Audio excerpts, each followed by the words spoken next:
Good morning friends. Today we'll discuss about the design of spur gears, type 1 problems where number of teeth on pinion and gear are given. The symbols are capital P, power to be transmitted in kilowatts, and small n is the speed, n suffix 1 is the speed of the pinion, n2 is the speed of the gear. We use suffix 1 for pinion dimensions, suffix 2 for the gear dimensions. The smaller gear is always called as pinion. The bigger gear is called as gear, irrespective of who is driving whom. Smaller gear is always pinion. Alpha is the pressure angle. We have three types of pressure angles in practice: 14.5 degrees, 20-degree full depth involute called FDI, full depth involute, 20 degrees stub. Sigma 01 allowable static stress for pinion, sigma 02 allowable static stress for gear, Z number of teeth, Z1 for pinion, Z2 for the gear. Number of teeth are expressed by a symbol called Z. B is the face width, thickness of the gear. P is the pitch of the gear. F is the load with suffix T for tangential tooth load Ft. Fd dynamic tooth load. Fw wear resistance or wear load. V is generally the velocity, is also called as V suffix m. It is the mean or pitch line velocity of the gears. Mean velocity of the gear is called V or Vm. Kv velocity factor that depends on the velocity. The factor that depends on velocity, Kv velocity factor. Cs service factor depends on the service of the gear, the working condition. C dynamic load factor. K load stress factor. F is error in action. HA addendum. HF dedendum of the gear. You have got a spur gear, smaller one is pinion, bigger one is gear. All these symbols we have already seen in second lesson. In type 1 problems, what is given to us? Power to be transmitted is given. Speed of the input, speed of the output shafts are given, N1, N2 are given. What is the pressure angle? Number of teeth on pinion and gear. Then materials for the both pinion and gear are given. These are the inputs. If materials are not given, we can select our own material and select the allowable static stress values from the tables. So how the steps go in? First we'll have to find out the velocity ratio, is also called a speed ratio or reduction ratio, transmission ratio. I is N1 by N2. Basically it is the ratio of the speeds, N1 by N2. It is incidentally equal to Z2 by Z1 and D2 by D1. This is given in equation 23-1, page number 23-6. If static stress values are not given, we will go to page number 2361 of volume 2. There is a table given, various materials, and what are the allowable static stress values. These values are already given as allowable values after considering standard factor of safety. Then we'll have to find out the Lewis form factor Y for the given problem depending on the number of teeth. There are three equations given, one each for the pressure angles. Page number 23, 28, left side, if you see second, third and fourth equations. For 14.5 degrees, y equal to 0.124 minus 0.684 by z. For 20 degree full depth involute, y is 0.154 minus 0.912 by z. And 20 degree stub, y equal to 0.17 minus 0.95 by z. So any one depending on the what is the pressure angle, we'll select the suitable equation. Then these are the Values for some example figure. I have taken the table from the data handbook 2318, page number 2361. The material and what is the allowable static stress are given for various materials. So we can choose some material. If not given or given material, we can select it whenever the values are not given in the problem. Then we'll find out the weaker member. First is to identify. Step number 1, we have to identify whether pinion weak or gear weak. Accordingly, we base our design on the weaker member so that the stronger member can always transmit better things than the weaker fellow. So first is to identify. In any gear design, first step is to identify whether pinion is weak or gear is weak. If material is same for both gears, then pinion is always weak, small fellow is always weak, because material is same. Only thing, when material is not same, how to identify? We have a small calculation to be done. If the material is different, then we find out y1 y2 for both gear and pinion. Find out what is known as capacity, called sigma 0 into y for pinion and gear.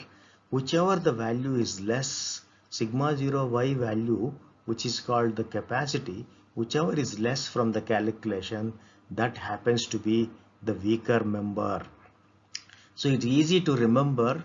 We put in the form of a small table what is the details, what are the sigma 0 values and y values and capacity, pinion value, gear value, multiply and see which is weaker and base the design on the weaker member.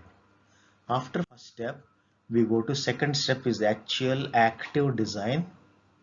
This design is based on the strength, design based on the strength. We have to find out, first of all, in the process of power transmission, what is the tangential tooth load coming on the gear or pinion. This happens to be same for both pinion and gear. Tangential tooth load is always the force Ft equal to torque by radius. Ft is equal to torque by radius, and we know the torque equation is 9.55 10 power 6 P by N divided by radius R into service factor depending on the type of service. This equation is 2387b, page number 2317. 9.55 10 power 6 PCS by N into R. This gives us newtons and power in kilowatts directly. N RPM, R is the radius in millimeters. CS is service factor that depends on the service, and I'll show you this table of service factor which is given in page number 2376. Table number is 2313. We always take CS value as 1 point. In the next slide we'll show you what is the table and what we'll select. If you are basing your design on pinion weak, we should use the pinion dimensions N1 R1. If the gear is weak, then we have to go for N2 R2 dimensions. Since we don't know R1 R2, R1 is radius of the pinion equal to D1 by 2. D1 is M into Z1 module into number of teeth by 2. Similarly, R equal to R2 for gear design, which is D2 by 2, is M into Z2 by 2. Substitute all this in terms of M. Anything unknown, we have to substitute in terms of M and find the value called module to sustain the given power transmission, to sustain the tangential load from the basis of strength. That is what we call as design. We find out the module by basis of strength here. So here we get the Ft equal to some constant 10,000, 5,000 divided by M, like that we get some constant that we always call as equation 1. What we have done is we are putting the radius which is not known to us as dia by 2. Dia is M into Z by 2, and so we get the answer in something by M. So this is the table for service factor. Normally we take medium shocks, not too good like light shocks, not too bad like heavy shocks. Medium condition. We don't use 3 hours per day, which is not very convenient. We also don't go for 24 hours per day. We take an average working condition of 8 to 10 hours per day, one shift working. So it comes to medium shocks 10 hours per day, the value we always use as 1.5. Otherwise, any other condition given, we select the value of CS according to the given condition. This is the table given in page number 2376. So load coming on the gear we found out. Now what is the capacity of the gear? This is nothing but your stress into area. Allowable stress into area is the Lewis equation. Lewis equation says that Ft equal to sigma 0, which is static stress, into Kv will give you dynamic stress, into the area Byp. So equation is 2393. It says sigma 0 Byp Kv. Sigma 0 depends on what we have decided to design. It may be sigma 01 for pinion design, sigma 02 for gear design. B is the face width. It will be always taken as 10 times the module. Equation number 23 132 says it is 9.5 module to 12.5 module. We take an average value 10m. Then Y is Y1 for pinion design, Y2 for gear design. P is the pitch, is pi into module always. Pitch is defined as pi times the module, which is also given in the page number 23-6. Kv velocity factor, that depends on the velocity. We will show you the table also, the equations for velocity factor. Substitute all this in terms of the unknown module. We are going to get Ft as m square Kv, some constant into m square Kv. This we call as equation 2. So the velocity factor, depending on the velocity, we select the equation. Page number 23-29, we have equations 132a, 133a, 134a, like that he has given equations. 134a, 135a, 136a, 137a, they are all given in line. That depends on the velocity. Vm equal to 7.5 up to 7.5, we use 3/3 plus Vm. If the velocity is more than 7.5 and less than 12.5, we go to second equation. If it is more than 12.5 up to 20 is the third equation, greater than 20 is the fourth equation given in the next page. Then for strength we equate 2 and 1.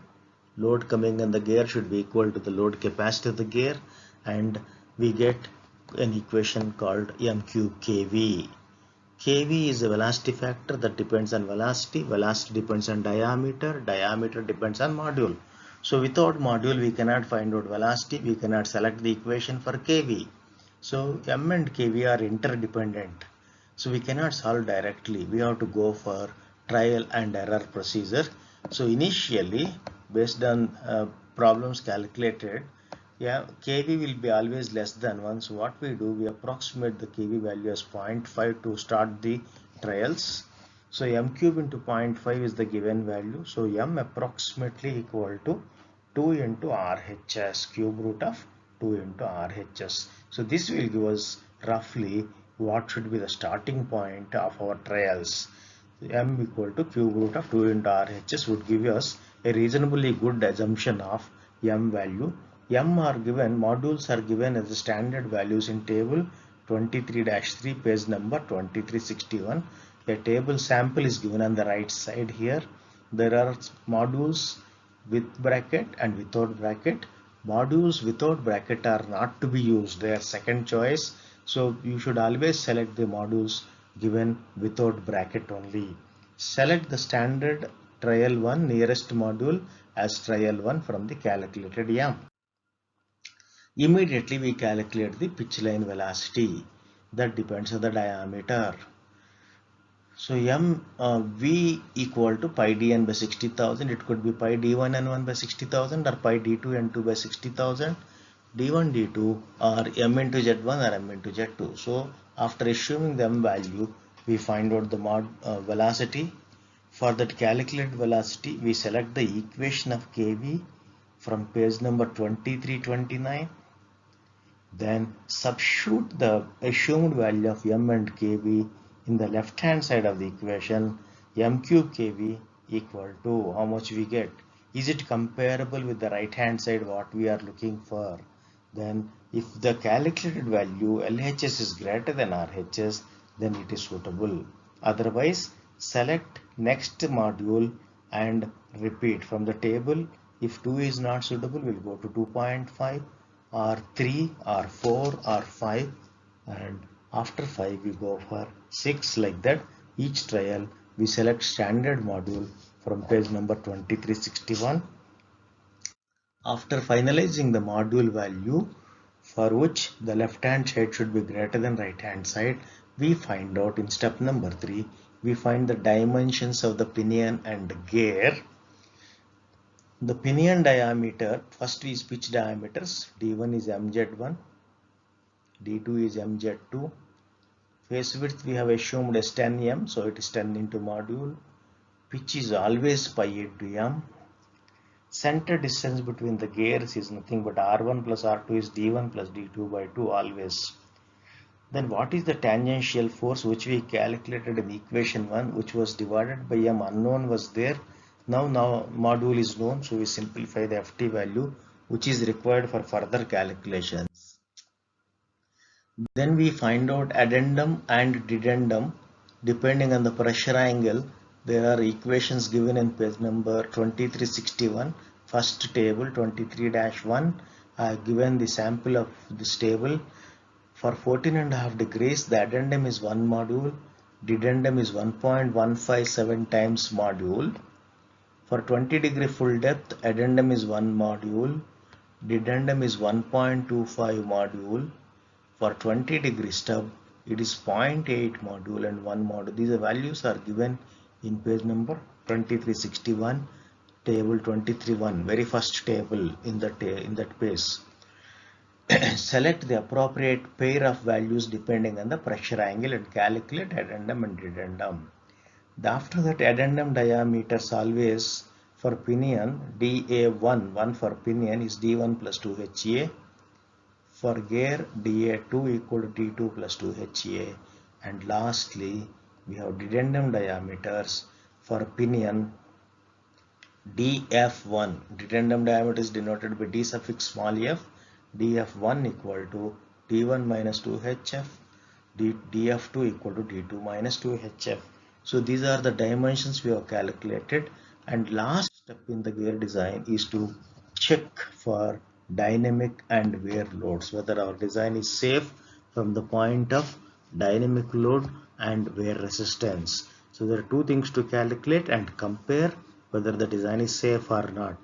Under part A, fourth step, check for dynamic and wear loads. First part is to calculate dynamic tooth load given by an equation, page number 2333.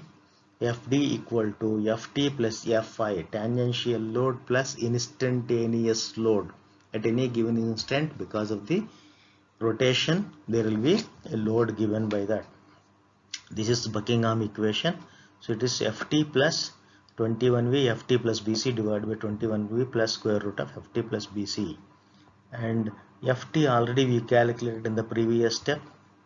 V is velocity, B is face width, C is dynamic load factor that depends on material combination of pinion and gear and the error in action. Depending on the error between the pinion and gear, the value of C is selected from table.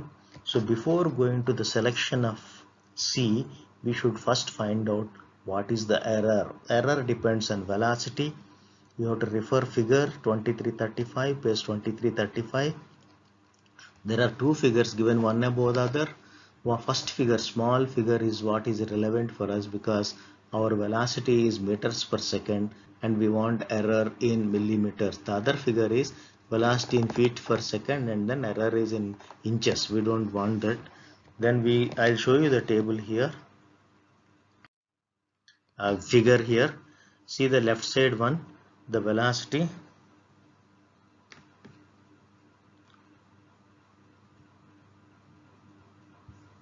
If the velocity is 10 meters per second, what is the error here?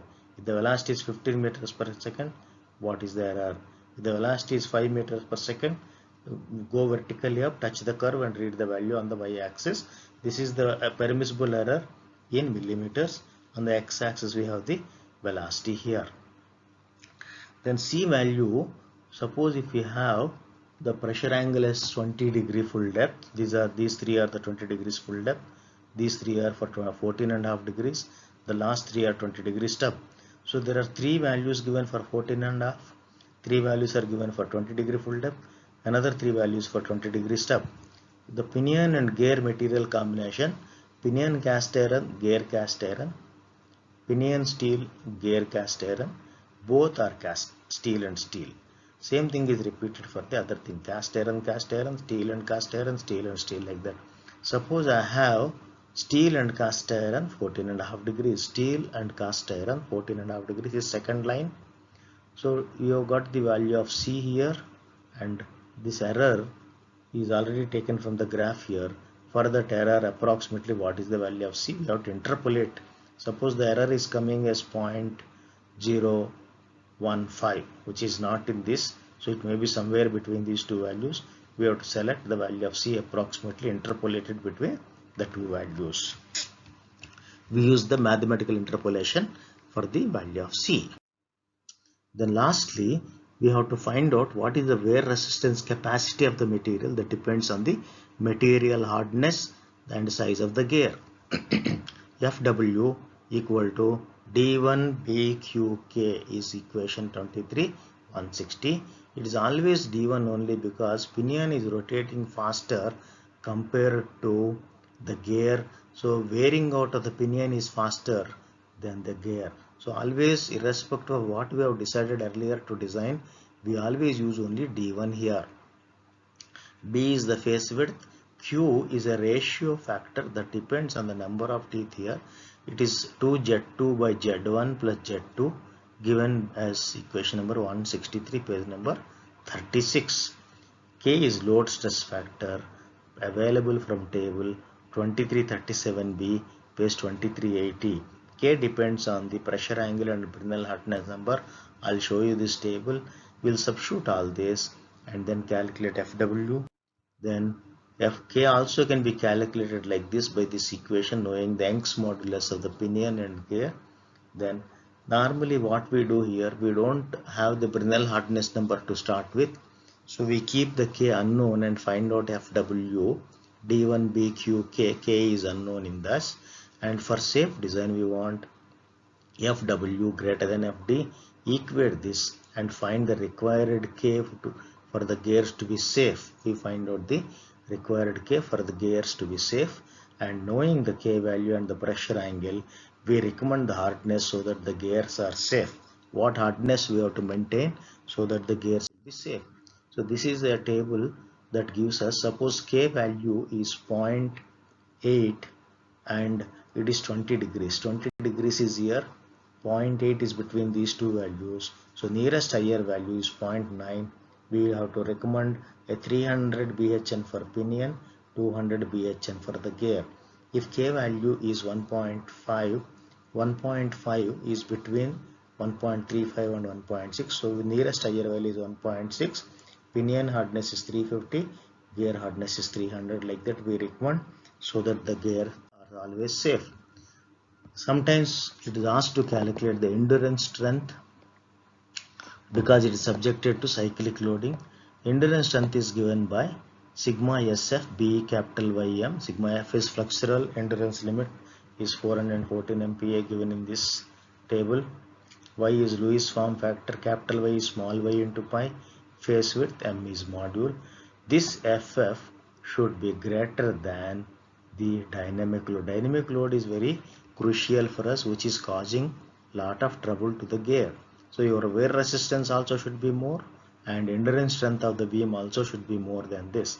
And a recommendation given in table 2334 that for shock loads, FF by FD should be greater than or equal to 1.5, pulsating loads 1.5, steady loads 1.25. This is the check for endurance strength. Thank you very much for your patience listening. In the next video, we will solve one problem of type 1.